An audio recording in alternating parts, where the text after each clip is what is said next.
Alrighty, what is up YouTube? G-String Views here. Today is going to be some NBA action, I guess, or not action. Some talking about NBA action, I guess you would say. Where do teams stand in the playoff series? Now, obviously, my team that I've been rooting for the entire time has been kicked out. My believing in them was not enough for them to go on. They did end up getting kicked out in the second round by the Thunder. Now, what exactly happened for them? You know, some people are saying that, you know, Chris Paul can't carry a team, you know, this and that. Here's my personal analysis for the Clippers, and this is just going to be short. It's not going to be an entire Clippers video, in case you're wondering. I know I made a couple of those. But Chris Paul, he can carry a team. Now, does he carry a team like LeBron James does? Does he carry a team like Kevin Durant does? Now, that's a little bit tricky. I think he works harder than both those players. Both those players are extremely hardworking. They're both extremely motivated, and they're both extremely talented. But are they as hardworking as Chris Paul? I don't know. Chris Paul will do just about anything to win, legal or illegal. So that's not really a good trait, nor is it a bad trait. If anything, that's a good trait. So I will say that about him. But yeah, you know, I think he can carry this team now. He didn't do it last year, but last year was kind of like a test. It was, what, the second year they made it into the playoffs in their entire existence? So you really can't blame them for not making it.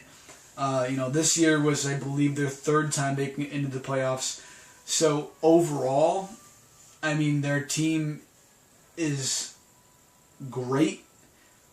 If Chris Paul, who's the team leader, obviously, some people say Blake Griffin, but it really is Chris Paul. If Chris Paul cannot lead the Clippers to a championship by next year, then I think it will have been completely verified that Chris Paul cannot lead a team to a championship. That he needs to be a secondary guy. He's looked up to as the leader right now, so he's the only guy up there, other than Doc Rivers, obviously, but on the court, he's the only guy. He's the on-court coach. I mean, Blake Griffin, yeah, he's a guy to look to, but he's not Chris Paul. So, to be honest, what they need to do is they really just need to get better players, have another kind of test phase, I guess, with Chris Paul, see where they can go. Now, my personal thing is they're going to, unfortunately, be losing Darren Collison to free agency.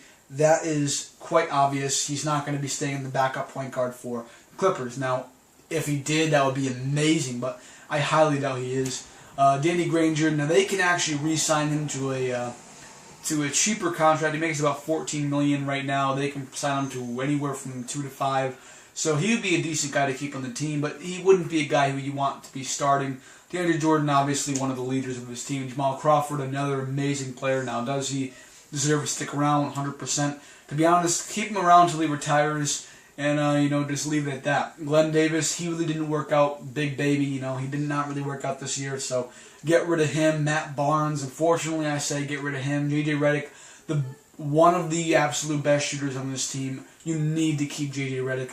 Plus, he signed for like 3 more years after this year, so you really don't have a choice.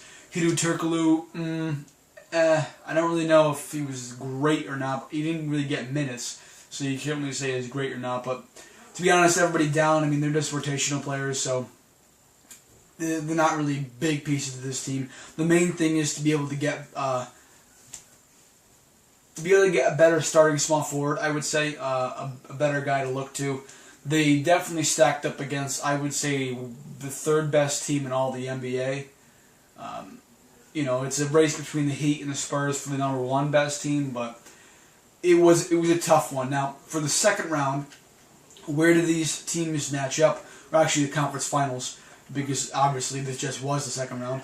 So there's going to be the Thunder and the Spurs over in the Western Conference. Now, that's probably the most anticipated one. And people are anticipating the Heat and Pacers, but I think it's pretty evident that the Heat are going to win. I mean, people are trying to, you know, make rumors and stuff. Oh, the Pacers are going to win, or the Pacers are going to do this. To be honest with you, the Heat are just too good. It's just what it comes down to. The Heat are just too good. And they're going to be too good until they are no longer the big three anymore. Until Miami Beach is no longer owned by LeBron James, that will be the day when they stop being as good as they are. Until that point, they will continue to thrive in the East and defeat every team that comes in their way, at least for the Eastern Conference. So for the Western Conference, where does the Thunder and Spurs stack up? Now, prior to the injury that the left calf injury that Serge Ibaka got, I think the Thunder actually had a pretty decent shot at being able to stretch this to a longer series and potentially make the Spurs lose in the conference. In the finals. Now, I pretty much was saying right there that I'm certain that the Spurs would have won, and I think that they would have. However, I don't think it would have been a 4-0 series. I think it definitely would have been a 7-game series.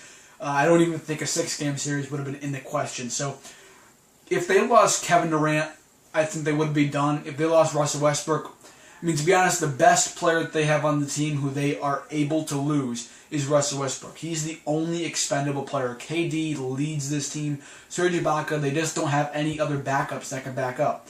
You look, the next big man on this team is Steven Adams. Steven Adams is a center, by the way, so he's not even playing the power forward position. So the next power forward they have is Nick Collison.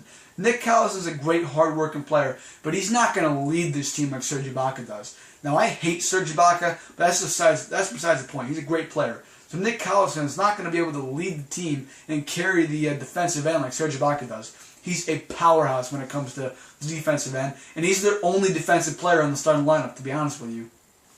So where is that going to go? That's going to go down the chute. They're going to be murdered by the Spurs. To be honest, the Spurs are kind of a mellow team. They're not really offense or defense, but the Spurs are a phenomenal offensive team. They can shoot, they can drive, they can do all that. Now, to be honest, KD is a phenomenal player, but he's not a great defensive player. Same as Russell Westbrook. So, to be honest, they're losing their only real defense on the entire team. And for being a bad defensive team to start out and then losing your number one defensive player on the team, I think it's pretty evident that the Spurs are going to kick ass here, and it's really going to be no chance for the Thunder. I say Spurs in 5. I wouldn't even push it to 6. Spurs in 5. Then it's going to be the same ordeal we have. The Pacers just cannot contend with the Heat. Now, they contended pretty well last year, and were expected to contend pretty well coming into this postseason, but they really went downhill. And people are saying, "Oh yeah, they're coming back up." No, they won against the Hawks and they won against the Wizards. If they lost against those teams, forget about it. You wouldn't even be expected to be a playoff contender for the rest of eternity if you actually lost against those teams. You were expected to beat those teams in 4 games. Not in 7. Not in 6. So the fact that they even let those games go that long is sad. It really is sad. And I am definitely calling the Pacers, out on that one. And if they can barely beat those teams, forget about beating the Heat. I don't like the Heat, but you need to realize fact. And the Heat are amazing. Not only are they amazing compared to the Eastern Conference, the rest of the Eastern Conference, they are like the holy grail of teams. For the rest of the league, they're pretty much still that holy grail, so forget about it when it comes to the weak Eastern Conference. They're going to win, I say, in 5, just like the Spurs. It's going to be another matchup, Spurs versus Heat. Ooh, I cannot wait to see that, baby. I would have loved to see it be the Clippers and Heat, but unfortunately my team got kicked out. So it is going to be Spurs versus Heat in that finals game. Anything can happen, though. To be honest, though, the only real player you need to really worry about, the only real 2 players you really need to worry, actually 3, when it comes to the Heat potentially losing, is LeBron James, Chris Bosh, and Chris Anderson. If any one of those players ends up going down, you may be thinking Dwayne Wade, but they've contended very, very well without Dwayne Wade. If either one of those 3 players ends up going down, I think it could be real trouble. I'm not going to say they will lose, because there's a good team without any one of those players, except for maybe LeBron. But to be honest, Raptor Jesus is a pretty big man himself. And without any one of these players, I think the tide could shift. So, yeah. To be honest, though, they really have been great with injuries. They're not getting injured other than Dwayne Wade, and they've been playing well without him. So, to be honest with you, I see this team is going straight to the finals, no problem. Same as the Spurs. Spurs versus Heat in the finals, and I think it should be a really good one. Comment who you think will be the winner of that series, or actually just comment who you think will even make it to the finals. I personally, like I said, think it will be Spurs versus Heat, and I think that, to be honest, I think it's a tough one, but I don't think the Heat could pull off a fourth one. Is it a fourth, or is it three? It's still three, though, right? Yeah, it's still three. Sorry, I'm all messed up. I don't think they could pull off three. So, that's my personal opinion on it. Leave your comments, and yeah, make sure you subscribe, like the video. I am trying to grow up this channel and get it bigger, so any help will be much appreciated. Make sure you hit that like button, subscribe button, 2 easy little buttons that do me a lot of favors. You will also be able to check out my future videos if you click subscribe, so make sure you do that and spread the word, G-string views, baby. Alright, thanks.